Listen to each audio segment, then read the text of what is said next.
राम राम राम सर्वेषां सुप्रभातम्। गतवर्गे वयं स्वरसन्धीनां पुनरावर्तनं कृतवन्तः। अद्य विसर्गसन्धीन् पश्यामः। आदौ मङ्गलं कुर्मः।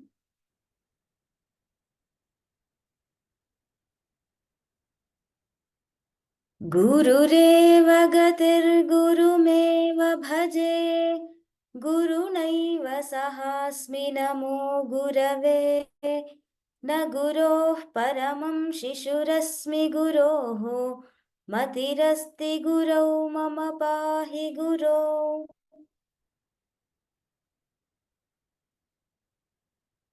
सर्वेषां हार्दं स्वागतम्। आदौ कण्ठपाठं कुर्मः। सुभाषितानां कण्ठपाठः। कृपया हस्तम् उत्तोलयन्तु।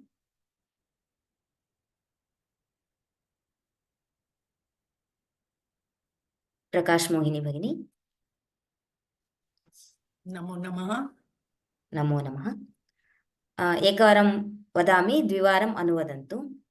प्रथमवयसि पीतं प्रथमवयसि पीतं प्रथमवयसि पीतं तोयमल्पं स्मरन्तः, तोयम् अल्पं स्मरन्तः तोयम् अल्पं स्मरन्तः शिरसि निहितभाराः, शिरसि निहितभारा शिरसि निहितभारा नारिकेलानराणां नारिकेलानराणां नारिकेलानराणां ददति जनमनल्पास्वादमाजीवितान्तम्, ददति जलमनल्पस्वादमाजीवितान्तम् ददति जलमन अल्पस्वादमाजीवितान्तम् न हि कृतमुपकारम्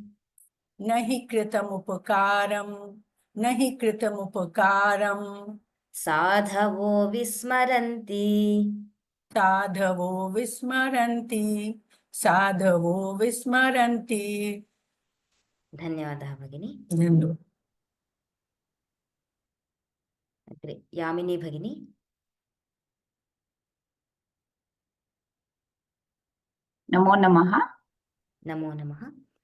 प्रत्यहं प्रत्यवेक्षेत प्रत्यहं प्रत्यवेक्षेता प्रत्यहं प्रत्यवेक्षेता नरश्चरितमात्मनः, नरश्चरितमात्मनः नरश्चरितमात्मनः किन्नु मे पशुभिस्तुल्यम्, किन्नु मे पशुभिस्तुल्यम् किन्नु मे पशुभिस्तुल्यम् किन्नु सत्पुरुषैरिति।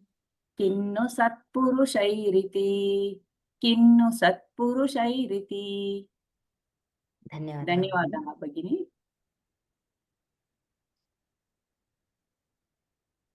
नलिनी भगिनी।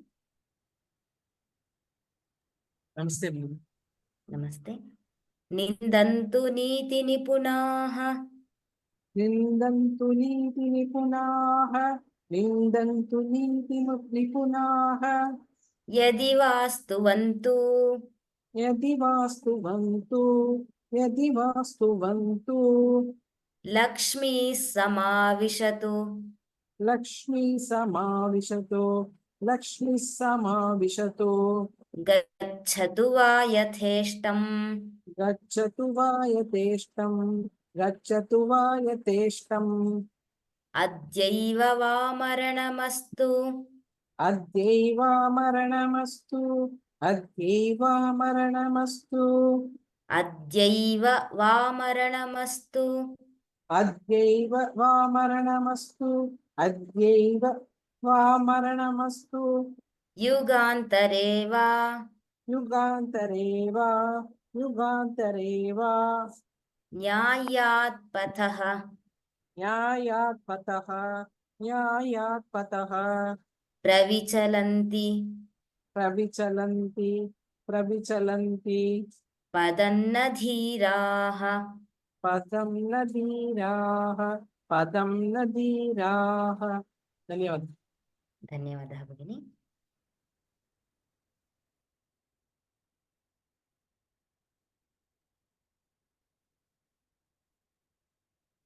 अमिता भार्गव भगिनी। नमो नमः। नमो नमः। राजा घृणी ब्राह्मणः सर्वभक्षी राजा घृणी ब्राह्मणः सर्वभक्षी राजा घृणी ब्राह्मणः सर्वभक्षी स्त्री चात्रपादुष्टमतिः सहायः स्त्री चात्रपादुष्टमतिः सहायः स्त्री चात्रपादुष्टमतिः सहायः प्रेष्यः प्रतीपोऽधिकृतप्रमादी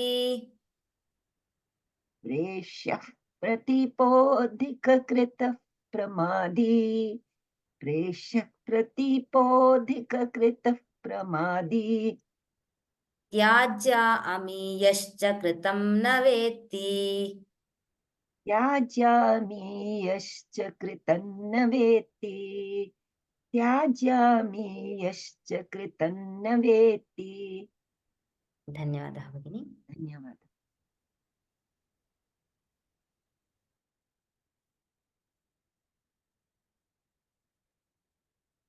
रंजिनी भगिनी। नमस्ते भगिनी। नमस्ते।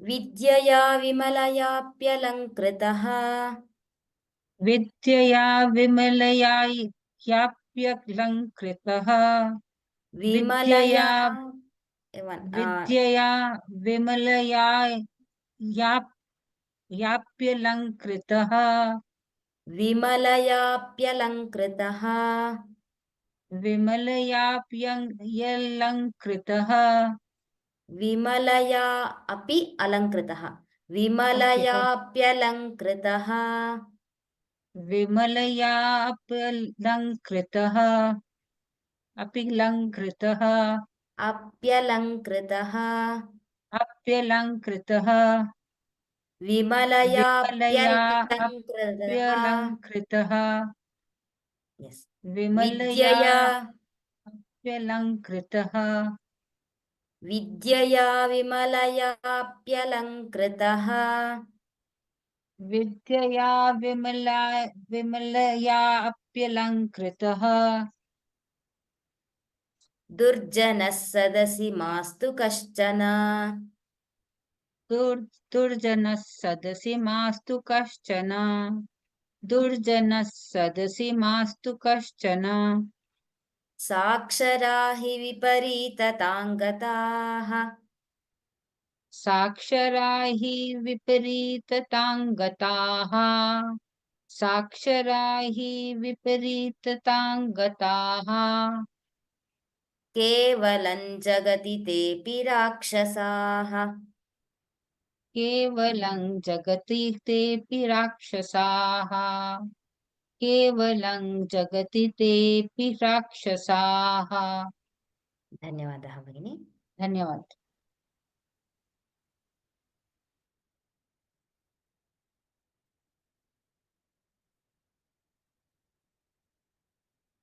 दिविजा भगिनी।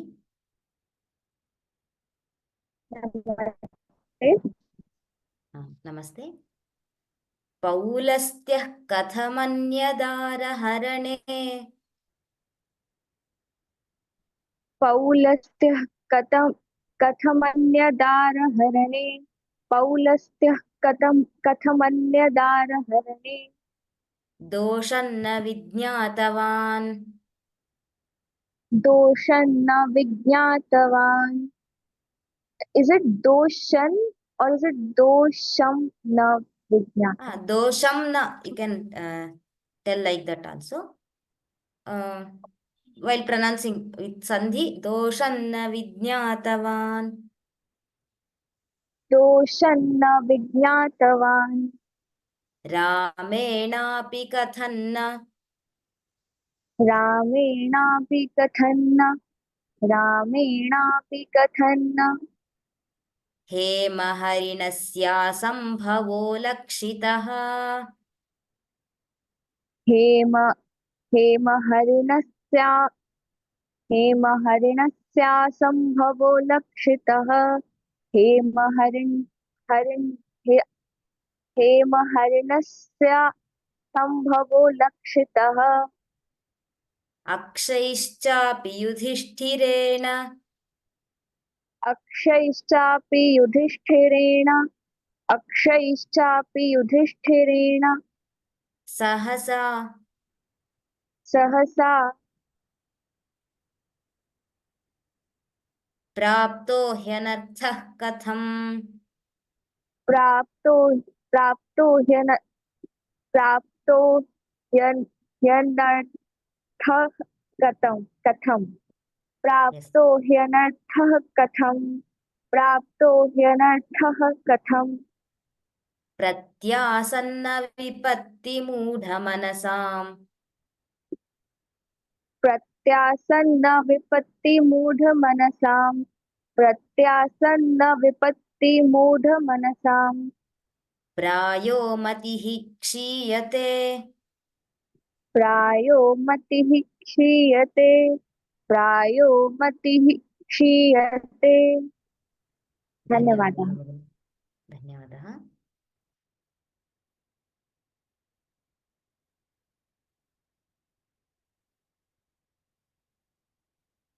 गोपाल कृष्णन महोदय नमस्ते भगिनी राम राम राम राम राम रविनिशाकरयोर्ग्रहपीडनम् रविनिशाकरयोर्ग्रहपीडनम् रविनिशाकरयोर्ग्रहपीडनम् गजभुजङ्गविहङ्गमबन्धनम् गजभुजङ्गविहङ्गमबन्धनम् गजभुजङ्गविहङ्गमबन्धनम् मतिमताञ्च विलोक्य दरिद्रताम् मतिमताञ्च विलोक्य दरिद्रताम् मतिमताञ्च विलोक्य दरिद्रताम् विधिरहो बलवानिति मे मतिः विधिरहो बलवानिति मे मतिः विधिरहो बलवानिति मे मतिः धन्यवादः महोदय धन्यवादः श्रीनिवास महोदय सुखार्थी वा त्यजेत् विद्याम् सुखार्ति वा त्यजेत् विद्यां सुखार्ति वा त्यजेत् विद्यां विद्यार्थी वा त्यजेत् सुखम् विद्यार्थि वा त्यजेत् सुखं विद्यार्थि वा त्यजेत् सुखं सुखार्थिनः कुतो विद्या सुखार्थिनः कृतो विद्या सुखार्थिनः कृतो विद्या कुतो विद्यार्थिनः सुखम् कुतो विद्यार्थिनः सुखं कुतो विद्यार्थिनः सुखं तत्र विद्या इति अल्पप्राणः विद्या रैट रैट धन्यवादः महोदय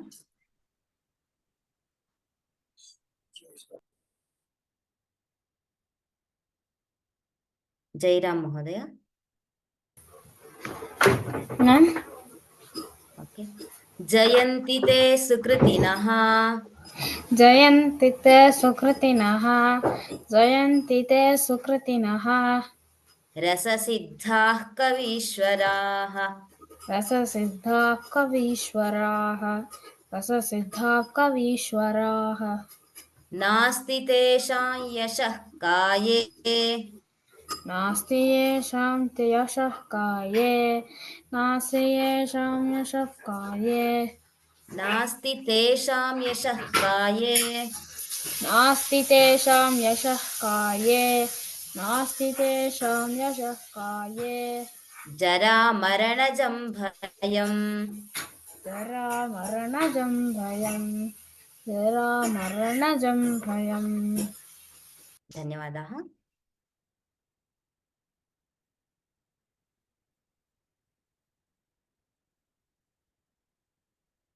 सुब्बलक्ष्मी भगिनी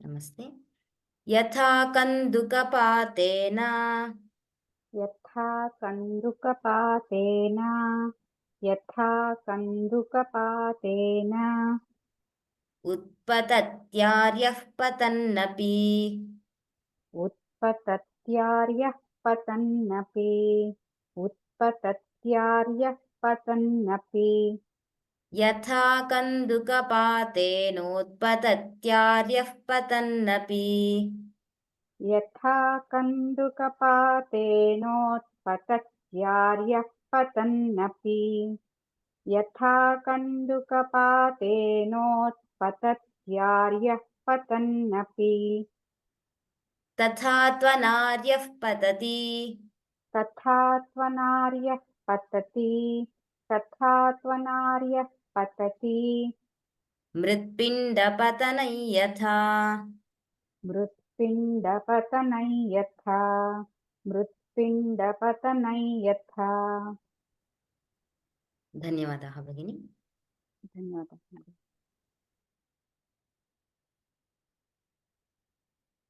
सुभाषितानां विवरणम् अग्रिमासु कक्षासु क्रियते। आदौ कण्ठपाठाभ्यासार्थम् अत्र तेषां किं पुनरावर्तनम् इत्यादिकम् अस्माभिः क्रियते। सो सन्धिः इत्यत्र वयं स्वरसन्धीन् दृष्टवन्तः गतवर्गे। तत्र सन्धिविभागः अस्माभिः ज्ञातः अस्ति, त्रिविधः अस्ति। तत्र के सन्धयः भवन्ति इत्यपि वयं ज्ञातवन्तः। ततः तत्र स्वरसन्धौ पररूपसन्धिः न ज्ञातम् इति पृष्टमासीत्। पररूपसन्धेः कोष्टकमेतत्। अत्र किम् अस्ति इत्युक्ते अकारान्तात्, अत्र अकारः यत्र अन्ते भवति अवर्णान्तात् उपसर्गात् यदा एजादिः अथवा एकारादिः अथवा ओकारादिः, एकारादिधातुः भवेत् अथवा ओकारादिधातुः यदा परे भवति तदानीं पूर्वपरयोः स्थाने एकारस्य पुनः ओकारस्य च आदेशः क्रमेण भवति। If upasarga is ending with a, for example, pra, apa, etc., which is ending with the upasarga which is ending with a, that is followed by a dhatu beginning with the letter a or okara. Then ekara and okara both are substituted in the place of both letters akara and ekara. So let us see one example for this. So purva parayoh sthane pararupasya, pararupam naam atra ekarah okarah dvayoh adeshah bhavati. So let us see one example here. pra iti upasargah asti, कीदृशः अस्ति? अवर्णान्तः अस्ति, प र अ इति. So that is ending with avarna. And ejate, एकारादि धातुः, एजते एकारः अस्ति. यदा एवं भवति तदानीं अकार एकारयोः स्थाने एकारः पररूपः एकारः आदेशः भवति. तदानीं प्रेजते इति रूपं सिद्ध्यति. अन्यानि उदाहरणानि पश्यामः. उप ओषति, अत्र अकारः अन्ते अवर्णान्तः अस्ति, ओकारादि धातुः अस्ति ओषति इति. तत्र उभयोः स्थाने अकार ओकारयोः स्थाने ओकारः आदेशः भवति. तदानीं उपोषति इति रूपं भवति. एवमेव उप एजते, अकार एकारयोः स्थाने एकारः आदेशः भवति. एजते इति एकारादि धातुः, तस्य स्थाने एकारः आदेशः भवति. तदानीम् उपेज्यते इति रूपं भवति. So here वृद्धि संधि can also happen.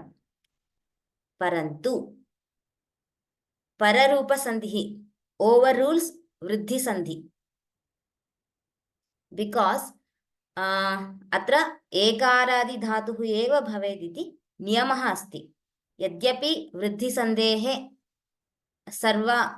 निमित्तानि अपि सन्ति चेत् सर्वाणि निमित्तानि सन्ति चेदपि अत्र पररूपसन्धिः एव भवति. किमर्थम् इत्युक्ते एकारादि धातुः अस्ति. तत्र एकारादि धातूनां धातुषु अपि केषाञ्चिदेव भवति इति नियमः अस्ति.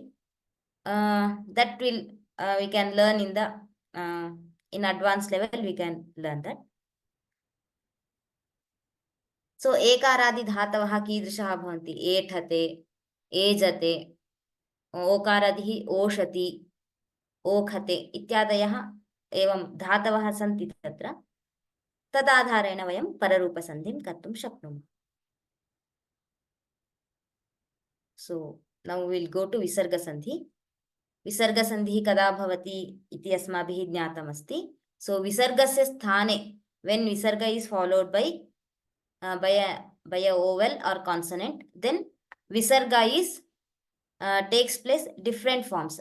That can be there is a replacement of some other letter or deletion will be happen.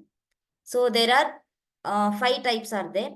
विसर्गस्य लोपः, विसर्गस्य सकारादेशः, विसर्गस्य उत्वम्, एवमेव विसर्गस्य रेफादेशः इति तत्र प्रकाराः सन्ति.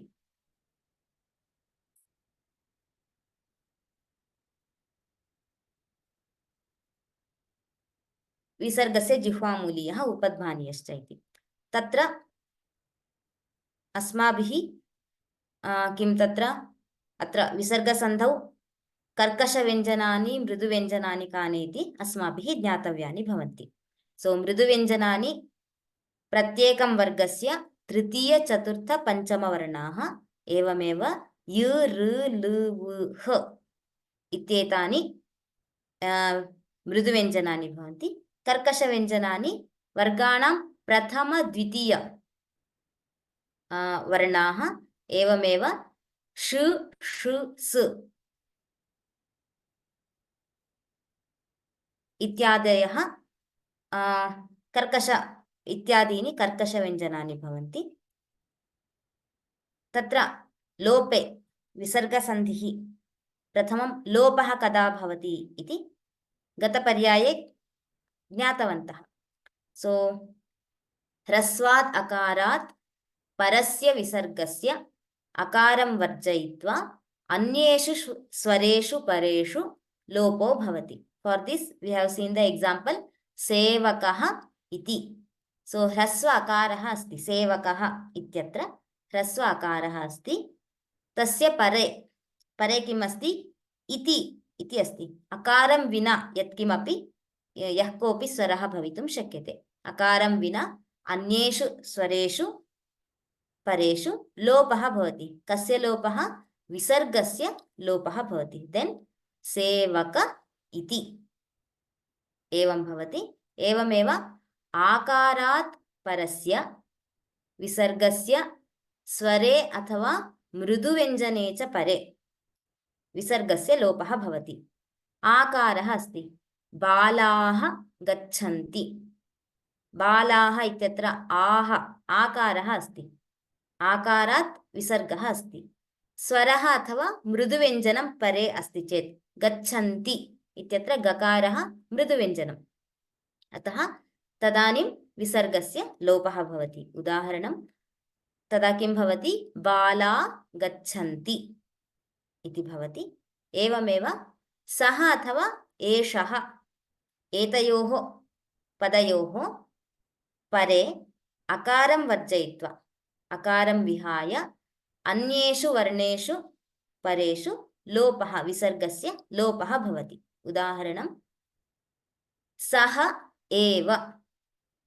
सः एव, सः इत्यत्र सः परे, सः इत्यस्य परे एव एकारः अस्ति, तत्र अकारः नास्ति, एकारः अस्ति, अतः स एव इति विसर्गस्य लोपः भवति।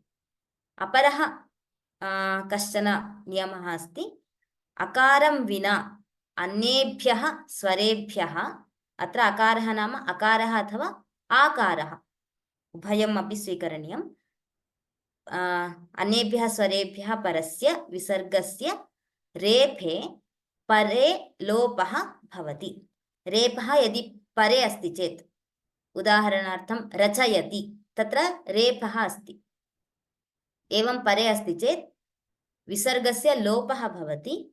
लोपानन्तरं पूर्वस्वरस्य दीर्घः भवति। उदाहरणं गुरुः राजते, गुरुः उकारः अस्ति, तत्र उकारात् उः इत्यत्र उकारः अन्ते अस्ति, पुनः विसर्गः अस्ति। राजते, राजते इति परे अस्ति, तत्र रेफः अस्ति। इदानीं किं भवति? प्रथमं विसर्गस्य लोपः भवति, गुरु राजते इति भवति।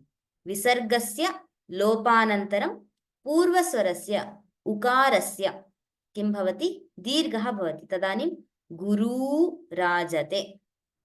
एवम् उदाहरणानि भवन्ति। तत्र कोष्टकं पश्यामः। अत्र इदम् अन्तिमम् एकम् अस्माभिः न दृष्टमासीत्। तत्र पूर्ववर्णस्य अन्ते किं भवेत्? अकारः अथवा आकारं विना अन्ये स्वराः भवितुं शक्नुवन्ति। ततः परवर्णे रेफः भवेत्, तदानीं पूर्ववर्णस्य दीर्घः, लोपानन्तरं पूर्ववर्णस्य दीर्घः भवति।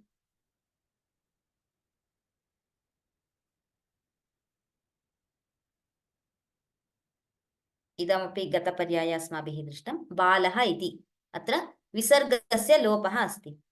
अत्र प्रथमनियमः भवति, स्वरात्, ह्रस्वस्वरात् परे अकारं विहाय अन्ये स्वराः सन्ति, अतः अत्र किं भवति? विसर्गस्य लोपः भवति।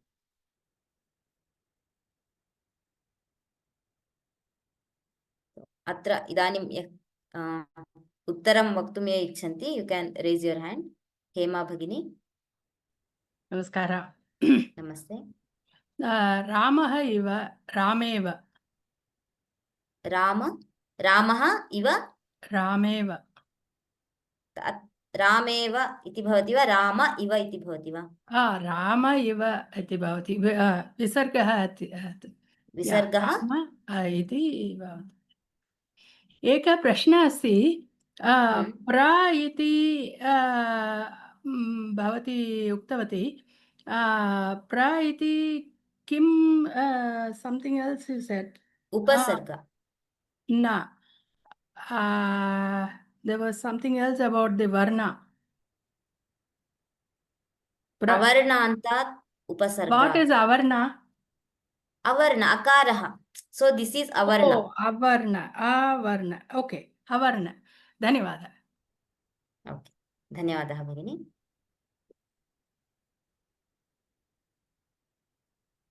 पद्मावती भगिनी। गणेशः गणेशाः विसर्गस्य लोपः। सम्यक्। लता वर्धन्ते, अत्रापि विसर्गस्य लोपः। द्वितीयः नियमः। द्वितीयः नियमः। ताः आगच्छन्ति, अत्रापि द्वितीयनियमः, विसर्गस्य लोपः भवति। सः एव विसर्गस्य लोप। सा एष विषयनियमः। सा एष नियमः। कविः रचयति, विसर्गस्य लोप, तदनन्तरं इकारस्य दीर्घं भवति। कवी रचयति इति भवति। अन्तिमसूत्रम् इति मन्ये। सम्यक् भगिनि, धन्यवादः। So if you observe here, the fourth rule, अकारः अकार आकारं विना, सो इकार इस् देर्, विना अन्ये स्वराः, ततः विसर्गः अस्ति, एंड इन द परे, परे किं भवेत्, रेफः भवेत्, सो रचयति, र इस् अ रेफः इस् हियर्, तदानीं किं भवति, इकारः अत्र अस्ति, विसर्गः अस्ति, रेफः अस्ति। प्रथमं विसर्गस्य लोपः भवति, विसर्गस्य लोपः भवति, तदानीं कवि रचयति इति भवति। अनन्तरं दीर्घः भवति, कस्य दीर्घः भवति, इकारस्य, इकारस्य दीर्घः भवति, तदानीं कवी रचयति इति एवं रूपाणि भवन्ति। तत्र इतोपि उदाहरणानि सन्ति। एवमेव यदि पुनारमते इत्यपि उदाहरणमस्ति, तत्र पुनः इति अव्ययम् अस्ति। यदा अव्ययसम्बन्धी पदं भवति, विसर्गसहितं पदं भवति, तदानीं दिस् इस् एन् तदानीं किं भवति, तत्र उपसर्गलोपानन्तरं पूर्ववर्णस्य दीर्घः भवति, अतः पुनारमते। तत्र केचन नियमाः तथा विशिष्टाः सन्ति। तादृशेषु स्थलेषु लोपानन्तरं दीर्घः भवति। अस्तु, अग्रे गच्छामः। विसर्गस्य सकारादेशः।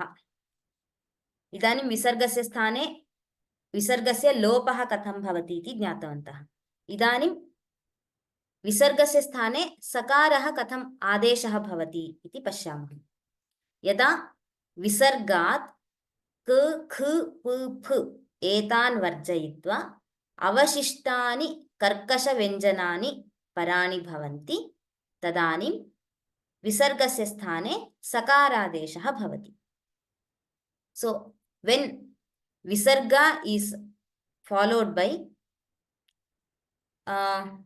the karkasha vyanjana, except k, kh, g, k, kh, p, ph, except these varnas, then visarga is replaced by sakara. So let us see one example here.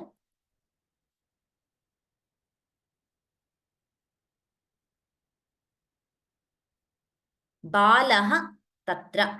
सो बालः किमस्ति, विसर्गः अस्ति, अन्ते विसर्गः अस्ति, तत्र इति कर्कशव्यञ्जनम् अस्ति। कर्कशव्यञ्जनं वर्गाणां प्रथमद्वितीयवर्णौ भवतः कर्कशव्यञ्जनं प्रत्येकं वर्गे। सो व्हेन वी स्प्लिट, तत्र विसर्गः अस्ति, पुनः परे किम् अस्ति, कर्कशव्यञ्जनम् अस्ति। विसर्गस्य स्थाने सकारः स इति आदेशः भवति। ततः किं भवति, यदा योजयामः वर्णान् यदा योजयामः, बालस्तत्र, अत्र किं भवति, सकारादेशः भवति। विसर्गस्य स्थाने सकारः आदेशः भवति। उदाहरणानि पश्यामः। अत्र शिशुः शेते इति अपरम् एकम् उदाहरणं पश्यामः। यदा वर्णविभागं कुर्मः, तदानीं शिशुः अत्र विसर्गः अस्ति, एवमेव शकारः कर्कशव्यञ्जनम् अस्ति, श इति कर्कशव्यञ्जनं।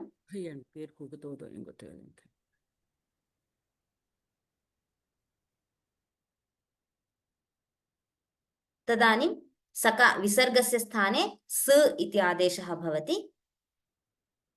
यदा स इति आदेशः भवति, ततः परम् अत्र सकारादेशानन्तरं श्चुत्वसन्धिः भवति। श्चुत्वसन्धिः भवति। तदानीं किं भवति, शिशुष्येते। अत्र शिशुष्येते इति भवति।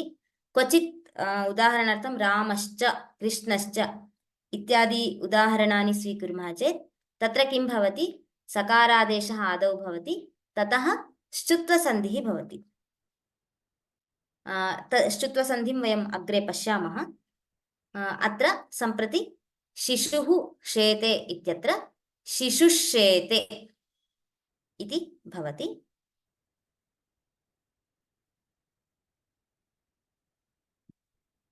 ततः सकारादेशं ज्ञातवन्तः। इदानीम् उत्वं कथं भवति, विसर्गस्य उत्वं कदा भवति इति पश्यामः। अकारात् परस्य विसर्गस्य उकारादेशः भवति कदा? अकारे मृदुव्यञ्जने वा परे। यदि परे अकारः अथवा मृदुव्यञ्जनम् अस्ति चेत् तदानीं विसर्गस्य उत्वं भवति। ततः यदि गुणसन्धिं कर्तुं शक्नुमः, गुणसन्धिः करणीयः। गुणसन्धेः अनन्तरं यदि पूर्वरूपसन्धिः भवति तदानीं पूर्वरूपसन्धिः अपि करणीयः भवति। So when visarga is preceded by akara, is followed by akara or mridu vyanjana, then visarga is replaced by ukara. So after that we can do the gunasandhi. If possible, wherever purva rupa sandhi rules applies, then we have to do purva rupa sandhi also. So let us see example. Madhavah api. Madhavah किम् अस्ति? विसर्गः अस्ति, अकारः अस्ति, एवमेव अन्ते विसर्गः अस्ति, स्वरः अस्ति। किम् अस्ति? स्वरः अस्ति। यथा नियमे उक्तमस्ति, पूर्ववर्णः अकारः भवेत्, एवमेव मध्ये विसर्गः अस्ति, परवर्णे अकारः अथवा मृदुव्यञ्जनं भवेत् इति नियमः अस्ति। तद्वत् इदानीम् अपि इत्यत्र अकारः अस्ति। तदानीं किं भवति? विसर्गस्य स्थाने उकारः आदेशः भवति। विसर्ग is replaced with ukara. After that, so now we will if we see here madhav a plus u, so here we can do gunasandhi. So akara ukarayoh sthane, in the place of akara and ukara, okara is replaced. So gunasandhiः भवति अत्र। तदानीं माधव ओ अपि इति भवति। अत्र यदा माधवो इति योजयामः तदानीं पूर्वरूपसन्धेः अवकाशः अस्ति। We can do पूर्वरूपसन्धि। So तदानीं किं भवति? माधवो अ, इदानीम् ओकार अकारयोः स्थाने ओकारः आदेशः भवति। तदानीं किं भवति? कथं सूचयामः? अवग्रहचिह्नेन वयं सूचयामः, माधवोऽपि इति। सो विसर्गस्य उत्वे प्रथमं विसर्गस्य लोपः भवति, क्षम्यतां, विसर्गस्य स्थाने उत्वं भवति। उत्व अनन्तरं यदि गुणसन्धेः निमित्तम् अस्ति तदानीं we can do gunasandhi. After gunasandhi, if पूर्वरूपसन्धि rule is पूर्वरूपसन्धि rule is applying there, then we have to do पूर्वरूपसन्धि also. So here akara is there. यदि मृदुव्यञ्जनं परे अस्ति चेत् तदानीम् उदाहरणार्थं बालः गच्छति, बालः. So visarga is replaced with ukara, then bala u gacchati bhavati. So when we do the akara and ukara, bala u gacchati iti sthite, okaraha gunasandhiः भवति, बालो गच्छति, बालो गच्छति इत्यनन्तरं तत्र पूर्वरूपस्य अवकाशः नास्ति. सो बालो गच्छति इत्येव रूपम् अवशिष्यते. So this is an example for विसर्गस्य उत्वम्. So now we see विसर्गस्य रेफादेशः कथं भवति इति पश्यामः। किं भवेत्? नियमः कः? अकारम् आकारं च वर्जयित्वा अवशिष्टेभ्यः स्वरेभ्यः परस्य विसर्गस्य स्थाने रेफादेशः भवति। कदा भवति? स्वरेषु मृदुव्यञ्जनेषु परेषु। So when visarga is preceded by a vowel except akara and akara and followed by any vowel or mriduvenjana, then visarga is substituted with रेफा। रेफा ऋ इति भवति, ऋ इति यद् श्रूयते तत् रेफः भवति। So if we see an example here, so स्वरः यः कोऽपि भवितुमर्हति, अकारः आकारं विना अन्ये स्वराः भवितुं शक्नुवन्ति पूर्ववर्णे। परवर्णे स्वराः अथवा मृदुव्यञ्जनं भवितुं यदा भवतः तदानीं रेफः विसर्गस्य स्थाने रेफादेशः भवति। So गुरुः एव, गुरुः हियर् अत्र किम् अस्ति? उकारः अस्ति। अकारः आकारं विना अन्ये स्वराः भवेयुः, अत्र उकारः अस्ति। ततः विसर्गः स्वरः परवर्णे यः कोऽपि स्वरः भवितुं शक्यते।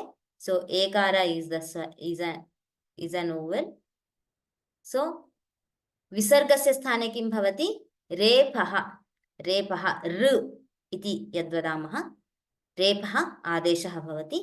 ततः परं गुरुरेव इति यदा वयं मेलयित्वा पठामः, गुरुरेव इति रूपं भवति। एवं पदैः वेद्याय, so in the first lesson आद्यायामित तेजसे, in that shloka padair shruti padair vedyaya word is there. So I have taken here padaihi vedyaya. So if we split these words, pad aikara and visarga, padaihi vedyaya, v is there. So this is mriduvenjana, ukara is mriduvenjana. Idanim visargasya sthane visarga is substituted by repha. When we combine these words, then padair vedyaya iti repha bhavati. Tatra visargasya sthane rephadeshah bhavati. Evam visargasya rephadeshah ityatra udaharanadvayam vayam ज्ञातवन्तः। ततः विसर्गस्य उत्वं, क्षम्यतां, विसर्गस्य जिह्वामूलीयः उपध्मानीयः। So these are the symbols of jihvamuliya, and where the double round curve is there, that is known as upadmaniya. kada bhavati jihvamuliya अथवा upadmaniya kada bhavati इति चेत् विसर्गात् परे, विसर्गस्य परे क ख यदा भवतः तदानीं जिह्वामूलीयः भवति। विसर्गस्य स्थाने जिह्वामूलीयः भवति। यदि प फ भवतः तदानीं विसर्गस्य स्थाने उपध्मानीयः भवति। तत्र वयं श्लोकेषु कदाचित् द्रष्टुं शक्नुमः कथं भवति इति। So when visarga is followed by k kh and p ph, visarga is optionally substituted by jihvamuliya and upadmaniya. अत्र सर्वत्र किं जिह्वामूलीय उपध्मानीययोः उपयोगः करणीयः इत्येव नियमः नास्ति। This is optional. अतः यत् वयं कर्तुं शक्नुमः विकल्पेन भवति। अतः विकल्प is this term is used to say optionally we can do Upadmaniya and Jihvamuliya. So let us see examples here. Balaha karoti. Balaha atra visargaha asti. Bala aha ityatra visargaha asti. Ku iti paravarणे asti. तदानीं किं भवति विसर्गस्य स्थाने जिह्वामूलीयः आदेशः भवति. रूपं कथं भवति बालः करोति. रूपं बालः करोति. यदा प अथवा फ यदि परे भवतः तदानीं किं भवति वृक्षः फलति इति उदाहरणं. तत्र विसर्गः अस्ति. फलति इत्यत्र फ इति परवर्णे अस्ति.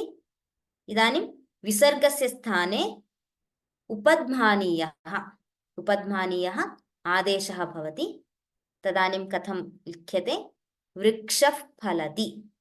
So the pronunciation how we have to do means balah karoti, vrikshah phalati. एवं विसर्गस्य जिह्वामूलीयः उपध्मानीयश्च अनयोः उदाहरणं दृष्टवन्तः. इदानीम् अन्यानि आहत्य विसर्गसन्धेः अन्यानि उदाहरणानि अपि पश्यामः.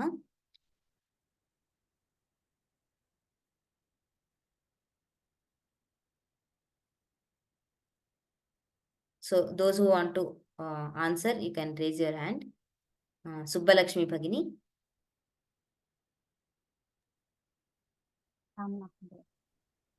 जनाः एव.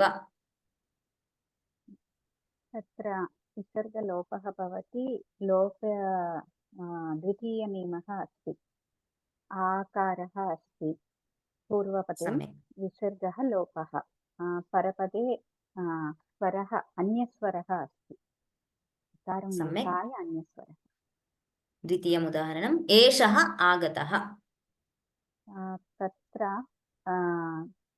सः एषः तृतीयनियमः प्रवर्तते. एष आगतः विसर्गस्य लोपः भवति. सम्यक्, धन्यवादः भगिनी. धन्यवादः. अमिता भार्गव भगिनी.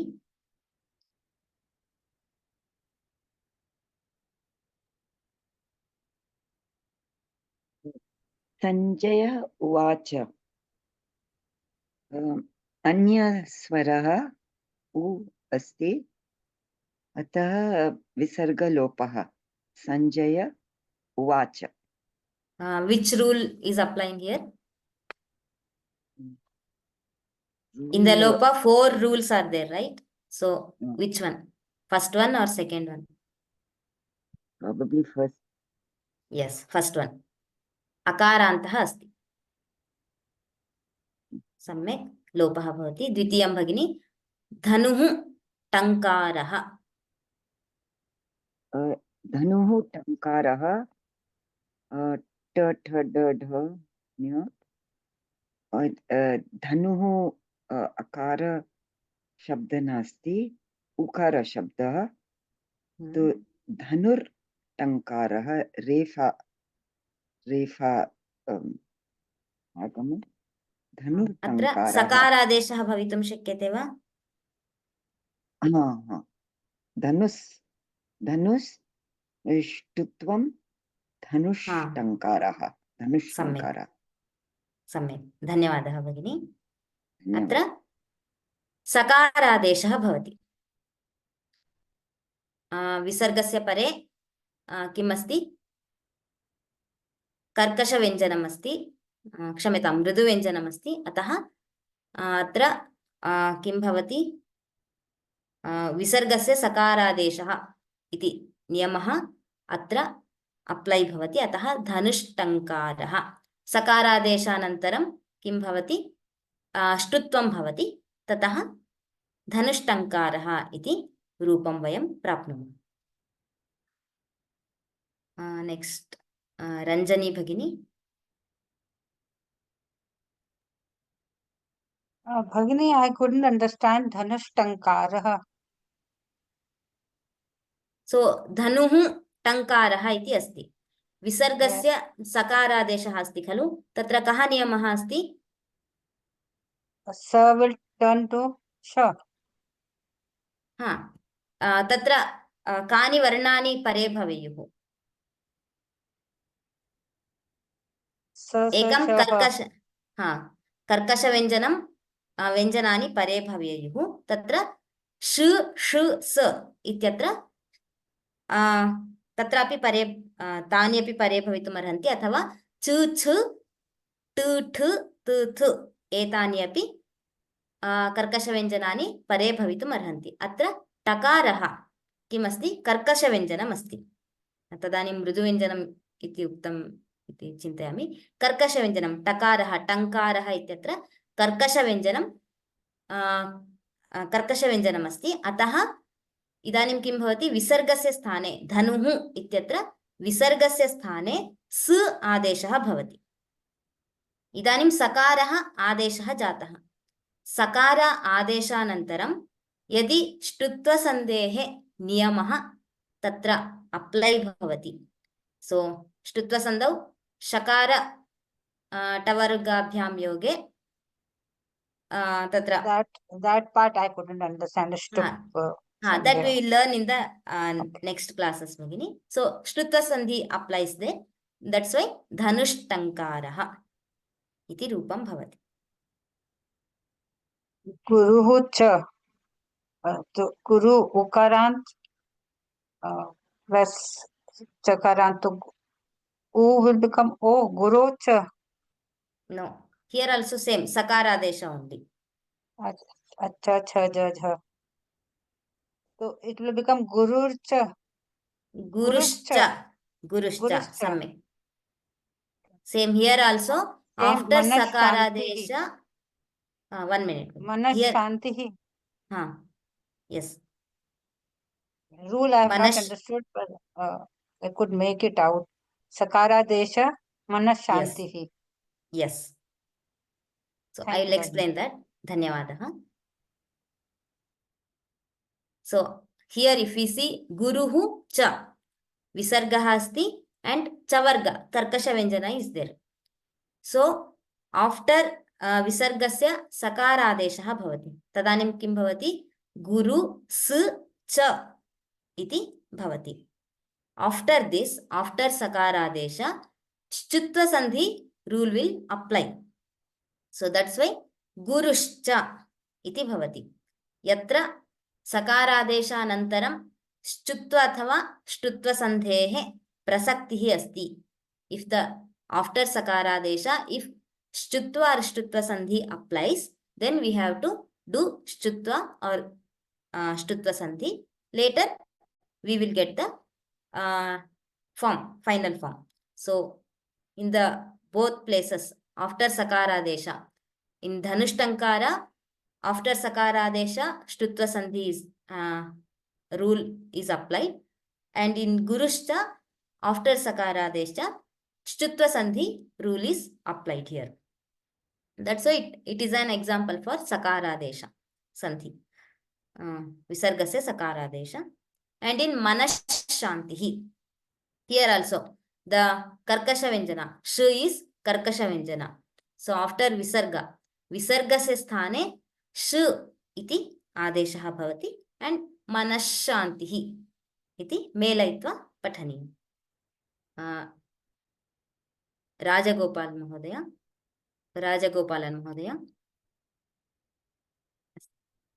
आदित्यन् महोदय. पठः प्लस भवति, पठो भवति. पठः वा पाठः वा? पाठः भवति, पाठो भवति. विसर्गस्य पूर्वम् अकारान्तः, परं so the akarant visargam is substituted by okarantam. Pato bhavati. पाठो भवति. विसर्गस्य किम् अस्ति अत्र? विसर्गस्य Pardon me? विसर्गस्य लोपः वा सकारादेशः वा what is there? विसर्गस्य लोपः तदनन्तरं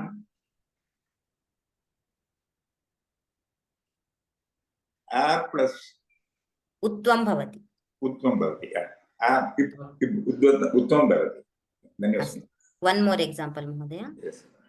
भूयः भूयः. भूयः प्लस् भूयः. भूयो भूयः. Same rule actually. Yes. सम्यक्. धन्यवादः. धन्योस्मि. पद्मावती भगिनी.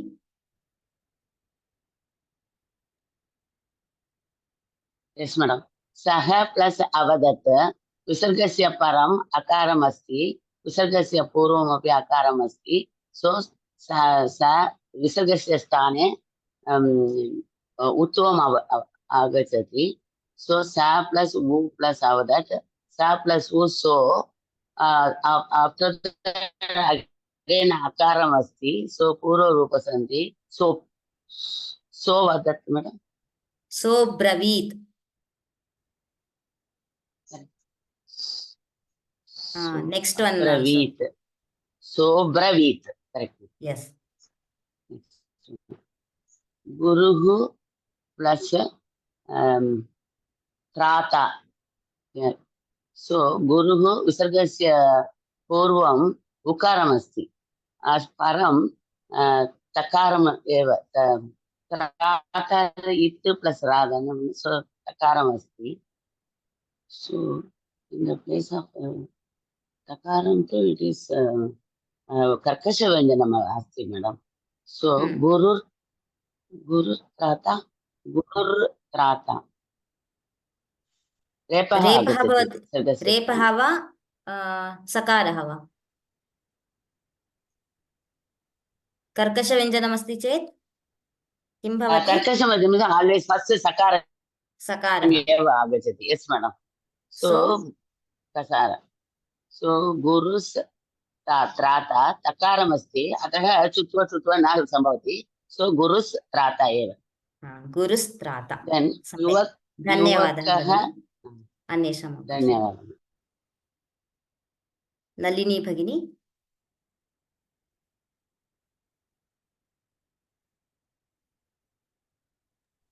श्रूयते वा भगिनि? आं श्रूयते. युवकः प्लस् पचति आ प्लस् उपत्मानीयः. सो युवक पचति वित् सिम्बल् युवक पचति. युवकः पचति. युवकः पचति. ओके. यः प्लस् पश्यति सेम् उपत्मानीयः. धन्यवादः भगिनि. यः पश्यति. यः पश्यति. अस्तु धन्यवादः. धन्यवादः. So usually the Jihvamuli and Upadmaniya, when we chant the stotras or shlokas, then we use that yaf pashyati tathatmanam. So in the prarthana shloka only, gurureva gatihi gurumeva bhaje gurunaiva sahasmi namo gurave na guroh paramam guroh paramam. There also the Upadmaniya we use. अन्य उदाहरणानि. जयराम महोदय.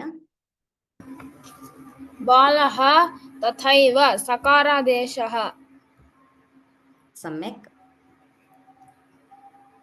गिरिरयम्. One more. Okay. मालिनी भगिनी. अत्र गिरिरयम् इति अस्ति. गिरिः plus अयं रेफ आगतम् अस्ति. रेफः. सम्यक्. तैर्ध्यानगम्यः. तैः ध्यानगम्यः. तैर्ध्यानगम्यः रेफ अत्रापि. सम्यक्. धन्यवादः भगिनी. धन्यवादः भगिनी. प्रकाश मोहिनी भगिनी. बालः गच्छति उत्वम्. विसर्ग उत्वम. परे मृदु व्यंजन उत्वम. Next one. रविः रविः खनति खनति. जिह्वा मूल्य. जिह्वामूलीयः.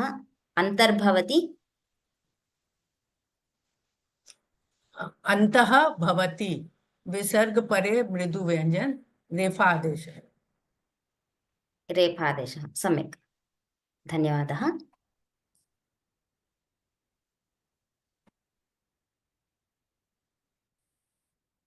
उत्तराणि पश्यामः. बालः तथैव. तत्र कर्कषव्यञ्जनम् अस्ति. तकारः इस् कर्कषव्यञ्जन, अतः विसर्गस्य स्थाने सकारादेशः. बालस्तथैव. Next one. गिरिः अयं. गिरिः अत्र किं भवति? रेफादेशः भवति. गिरिरयम्. तैर्ध्यानगम्यः. तैः ध्यानगम्यः. So if you observe here, sometimes the repa is in this format also. The arka, what we say, like that also. Or raka, ra, repa. This is also repa desha happens in this way. Tairdhyanagamyaha, girirayam. Both are repa desha examples. Balo gacchati. Balaha gacchati. Balo gacchati. अत्र विसर्गस्य उत्वं भवति. ततः गुणसन्धिः. रविः खनति. रविः खनति. विसर्गस्य परे ख इति अस्ति, अतः जिह्वामूलीयः. Next one. अन्तर्भवति. अन्तः भवति. अत्र किं भवति? अत्र रेफादेशः भवति.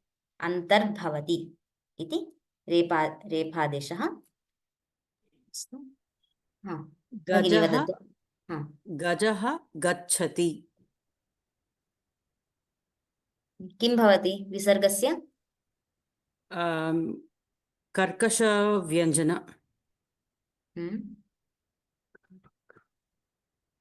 विसर्गस्य कर्कषव्यञ्जन परे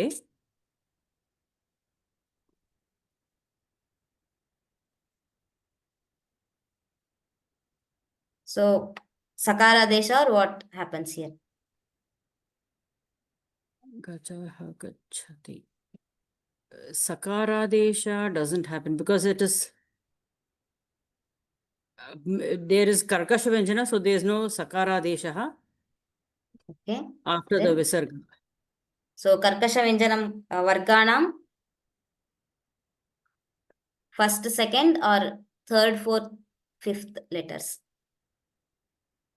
Karkasha vyanjana is first and second letters. Then karkasha is first and second. Yeah. No, first and second is mridu vyanjana. Oh. Kshamyata.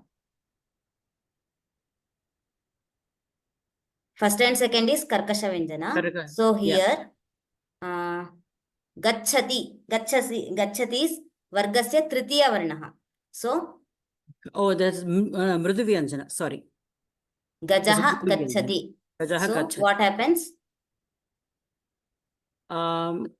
Visargasya sthane utvam bhavati. Samyak. Then the akara and the ukara become okara. So, gajo gacchati. Gajo gacchati. Visargasya utvam. Next one. Esha agacchati. Esha agacchati. Eshaha agacchati. Visargasya lopaha. Visargasya lopaha. Dhanyavadah bhagini. Thank you. Ranjani bhagini. Bhanu राजते. भानुः राजते. Refadesha. And then ukaranta will become ukaranta. Then? Therefore, it is Bhanu Rajate. Bhanu Rajate. Lopa. It is known as Lopa. Lopasya chaturthaha niyamaha. So, after Lopa, the Purva Varna becomes Dirgha. Dirgha, yes. Antah pravishati. So this will be upmadhnya. Upadmaniya. Upadmadhnya. Yes, antah pravishati. Yes. Next one, Shishuh Khelati. Shishu khelati. This will be jihva mulya. Jihvamulya. Samyak. Vikrama iti. Vikrama iti. Vikramaha iti. Just lopa. Vikrama Lopa. iti. Yes, सम्यक्. लोपः. धन्यवादः भगिनी. धन्यवादः भगिनी. एवं विसर्गस्य बहूनि उदाहरणानि दृष्टवन्तः. अन्यानि अपि उदाहरणानि सन्ति. वयं यथा एवम् अन्वेषयामः तदानीं कुत्र विसर्गस्य लोपः भवति, तत्र कः नियमः, लोपे कः नियमः तत्र अप्लै भवति, एवमेव विसर्गस्य उत्वं कुत्र अस्ति, विसर्गस्य सकारादेशः कुत्र अस्ति, विसर्गस्य जिह्वामूल्यः अथवा उपध्मानीयः कुत्र अस्ति, रेफः कुत्र जातः इति वयं ज्ञातुं शक्नुमः. तत्र श्लोकान् अत्र श्लोकाः सन्ति. विष्णुसहस्र नामस्तोत्रतः श्लोकत्रयम् अत्र स्वीकृतम् अस्ति. अत्र कुत्र कुत्र किं विसर्गसन्धेः नियमः, कीदृशः नियमः अत्र अस्ति इति वक्तव्यम्. सो first one, it is 5th श्लोक. स्वयंभूशम्भुरादित्यः पुष्कराक्षो महास्वनः अनादिनिधनो धाता विधाता धातुरुत्तमः इति श्लोकः. अत्र ये श्लोकेषु विद्यमानसन्धिं सूचयितुम् इच्छन्ति हस्तम् उत्तोलयन्तु. दिविजा भगिनी.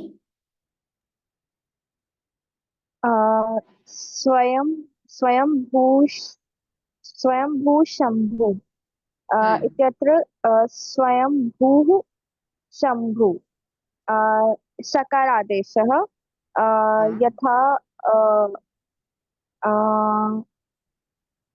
स्वरस्य परे शकारः इति मृदुव्यञ्जन न कर्कशव्यञ्जन अस्ति.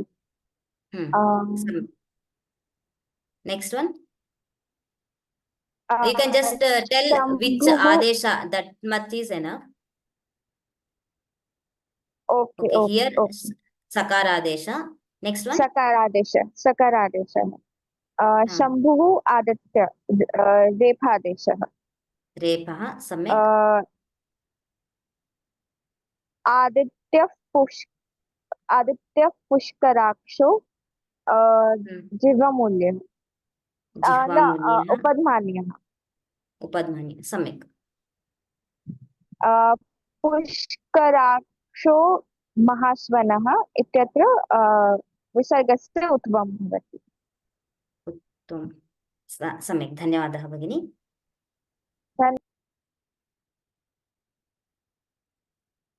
नेक्स्ट मालिनी भगिनी. Second line. अनादिनिधनो अनादिनिधनः तत्र उकार आदेशः भवति भगिनी. सम्यक्. धाता विधाता तत्र विसर्गस्य लोपः भवति भगिनी. न, धाता इत्येव किं नाम अस्ति, अतः अत्र नास्ति, विसर्गसन्धिः नास्ति अत्र. अन्यत्र कुत्र अस्ति अत्र? धाता धातुरुत्तमः. धातुः उत्तमः रेफादेशः. सम्यक्, धन्यवादः भगिनी. धन्यवादः भगिनी. मालिनी भगिनी. नेक्स्ट श्लोक.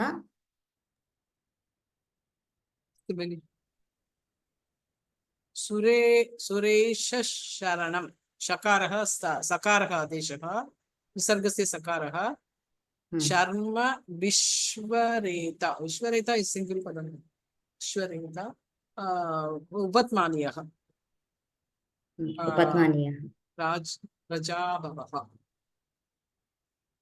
अगस्संवत्सरो व्याल व्याल अगस्सं अगः अगस्सं सकारः सकारादेशः आम् सकारः अस्ति अगस्संवत्सरो व्यालः ओ ओकारः आकारः प्लस ऊत्वम् उत्तमं सम्यक् देन् नेक्स्ट् उपत्मानीयः व्यालः प्लस प्रत्यय सकारः सकारः आदेशः सर्वदर्शनः सर्वदर्शनः इस् नार्मल् ओके धन्यवादः भगिनी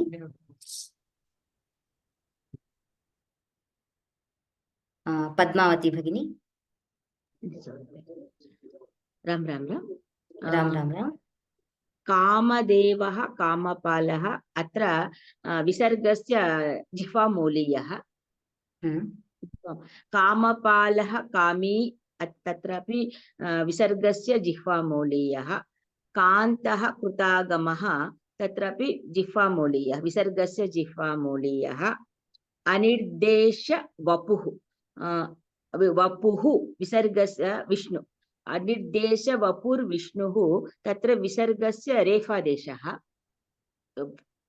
विष्णुः वीरः विष्णु तत्र विसर्गस्य रेफादेशः वीरः अनन्तः अनन्तो वीरः तत्र विसर्गस्य उकारादेशः तदनन्तरं गुणसन्धि अनन्तः तत्र पूर्वरूपसन्धिः वीरो अनन्तः अनन्तो तदनन्तरं किं धनञ्जयः धनञ्जय अनन्तो अनन्तः धनञ्जयः अत्र विसर्गस्य उकारादेशः तदनन्तरं गुणसन्धिः सम्यक् धन्यवादः भगिनी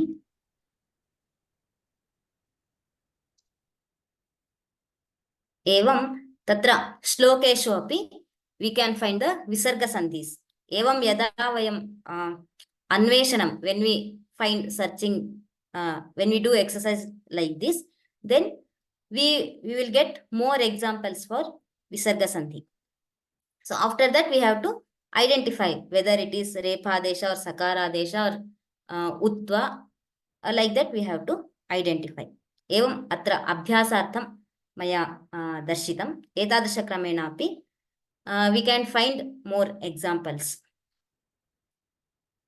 ततः so if we want to study more or if we want to get depth knowledge of regarding sandhi then there is a product which is prepared by Vyoma team so the link is given here if you want I will share the link in the chat also so I have shared the link तत्र इतोपि विवरणम् अस्ति पुनः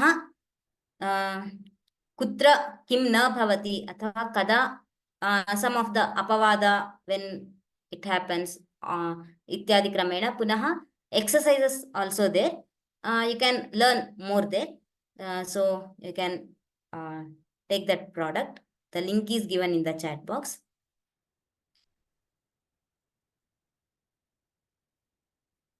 प्रश्नाः सन्ति चेत् प्रष्टुं शक्नुवन्ति so in pararupa-sandhi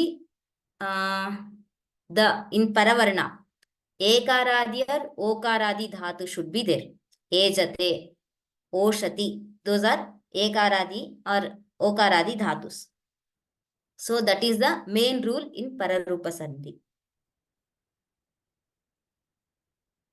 भानुः राजते so here विसर्गस्य लोपः भवति भानुः इत्यत्र विसर्गस्य लोपः भवति भानु राजते इति भवति तत्र परवर्णे रेफः राजते इत्यत्र रेफः अस्ति इति कारणतः किं भवति पूर्ववर्णस्य भानु उकारस्य दीर्घः भवति अतः भानु राजते इति रूपं भवति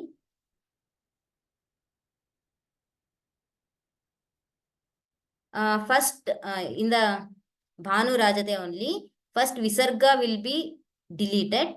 Later, Purva Varna will be substituted with Dirgha. Bhanu Rajate, like that.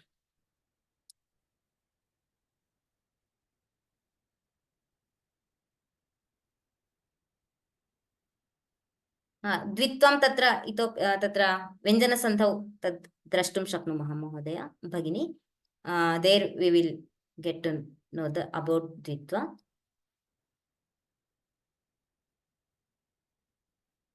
प्रकाश मोहिनी भगिनी. In ये बालस तथेव, why is it not बालश तथेव? श्रुत्वत्वं will happen ना. बालत after tavarga, balas tathev. With sakara, when shtutva happens after sakara. Oh, sorry. Tavarga plus chavar. Okay. Sorry. If shtutva sandhi applies there, if it is It is participle, then only we have to do shtutva. Purvarn is la, not ta or cha. Okay. Yes. Dhanyavad. Dhanyavadah. Jairam Mohodaya.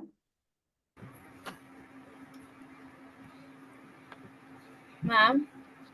I have a question for you, ma'am. Yes, you can ask. Ma'am, what does it mean Ravi Nisha Karayo Graha Pidanam Gada Bhujanga Vihangama Bandhanam? So the explanation will be given in the upcoming classes. Now we are just memorizing the Subhashitas. There you can get to know the meaning. Okay, ma'am. Any other question? Okay. Malini Bhagini. किमपि नास्ति भगिनी, क्षम्यताम्. अस्तु अस्तु, धन्यवादः. सुब्बलक्ष्मी भगिनी. नमस्ते महोदय. तत्र अन्तर्भवति इति अस्ति खलु, अन्तर्भवति, तत्र रेफादेशः कथम् आगच्छति मया न अवगतं. तत्र पूर्ववर्णः आ विहाय एव रेफादेशः भवति इति उक्तं खलु.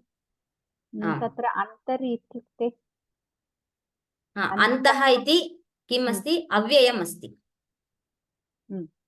अतः तत्र किम् एक्सेप्शन् अपवादः इति न. केचन नियमाः सन्ति यत्र यदि अव्ययपदानि सन्ति चेत् तदानीम् एवं भवति. उदाहरणार्थम् इन् द लोप आल्सो पुनारमते. सो पुनः इस् अव्यय. सो तत्र किम् अस्ति? रेफा इन् द लोप when it has to be दीर्घ. तत्र कः नियमः अस्ति चेत् दीर्घः भवति. अकारः आकारं विना. एतत् एकं दर्शयामि. तत्र तु सम्यक् एव, किन्तु अत्र अन्तः भवति इत्यत्र तु किम् अस्ति? विसर्गस्य रेफादेशः अव्ययम् इति कारणतः एव भगिनि, अन्यः नियमः नास्ति. अव्ययं यत्र भवति तदानीं रेफः भवति. तत्र मम चाट् एनेबल् नास्ति महोदय. किमपि वक्तव्यम् इति चेत् चाट् डिसेबल्ड् एव अस्ति. चाट् कृते टैपिङ्ग् न कर्तुं शक्नोमि. No, it is open for all भगिनि. Chat is open for all. किन्तु मम कृते टैपिङ्ग् एव Chaat. Anyway, you can ask the questions here also, no problem. अस्तु, धन्यवादः. धन्यवादः.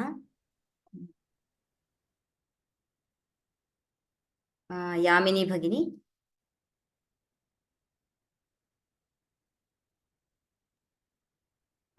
भगिनी, यदा वयं श्लोकः पारायणं करोमि तदा जिह्वामूल्य उपध्मानीयः आप्शनल् वा करणीयं वा? एकः प्रश्नः. द्वितीयं सन्धि split um, can we split Sandhi and do Parayana? Or fully we have to join everything and do the Parayana? So that is optional only. The first one, Jihvamuli and Upadmaniya is optional. So where we have to split the Sandhi means where Padante, the basic rule is when the Padanta is coming. For example, Anushtup shloka is there, Guru Brahma, Guru Vishnu. So Vishnu we have to stop or pause. If we are chanting the both lines together, then there is no, we can do the Sandhi beginning. That is depending on the person, how you are chanting. It So is not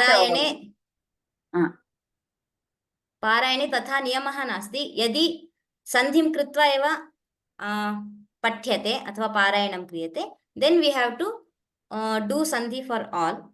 यदि सन्धिं विना पारायणं क्रियते तथा सर्वत्र करणीयं. परन्तु मध्ये मध्ये फॉर एग्जांपल स्वयंभू शंभुरादित्यः, स्वयंभूः शंभुरादित्यः, शंभुरादित्यः इत्यत्र शंभुः आदित्यः इति क्रमेण न करणीयम्. अस्तु, धन्यवादः भगिनी. धन्यवादः. शिवराम महोदय. Namaskaraha Manye. I just want to know how to access these uploaded videos, madam, because I want to listen once again. I am unable to access the uploaded versions.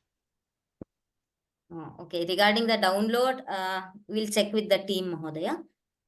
You can go through the, it is uploaded in YouTube also. You can see there also, or you can get the recordings in dashboard.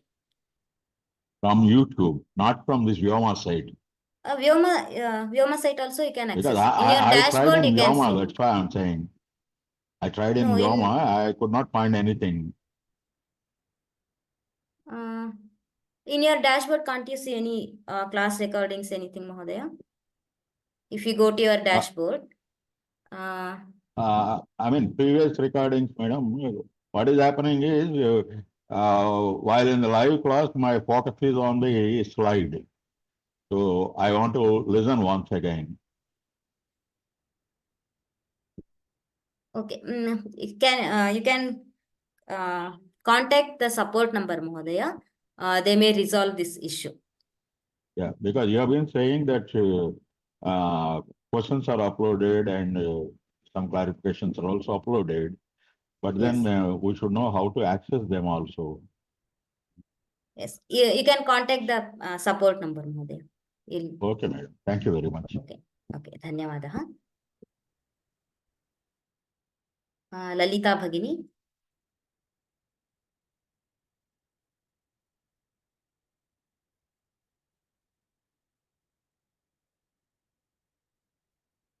Lalita Bhagini.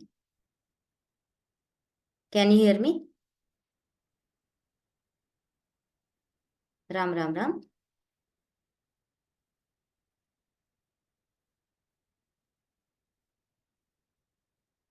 No, I can't hear you, Bhagini. No, some pop-up will come. You can just click OK there. Divija Bhagini. Mahodaya, in continuation of the previous question about Shloka Parayana, where we have to do Sandhi Vicheda. So if we are, instead of chanting the shloka, if we are simply reading the shloka, then also we have to do Sandhi Vicheda at Padanta, where if it is Anushtup Chanda, then accordingly we have to do Sandhi Vicheda, then we have to read it continuously by joining the Sandhis. Or is it up to us only? Yes. Okay, okay. So it's like we cannot do Sandhi Vicheda anywhere. We have to do it only at Padanta. Yes, Padanta we have to split. Yes. If we are doing it, then we have to do it Padanta. Otherwise, we cannot do Sandhi Vicheda. Yes. Yes. Oh, okay. धन्यवादः। धन्यवादः। ललिता भगिनी, can you speak now?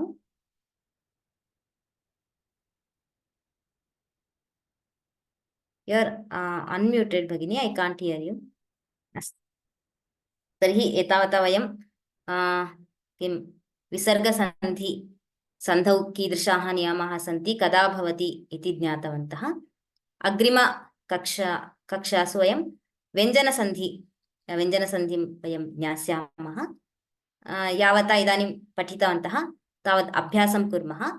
So we can find out in the whatever the lessons were done for now, you can find the sandhi examples there.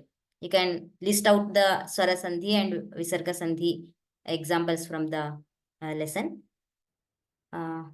धन्यवादाः। पुनर्मिलामः। राम राम राम।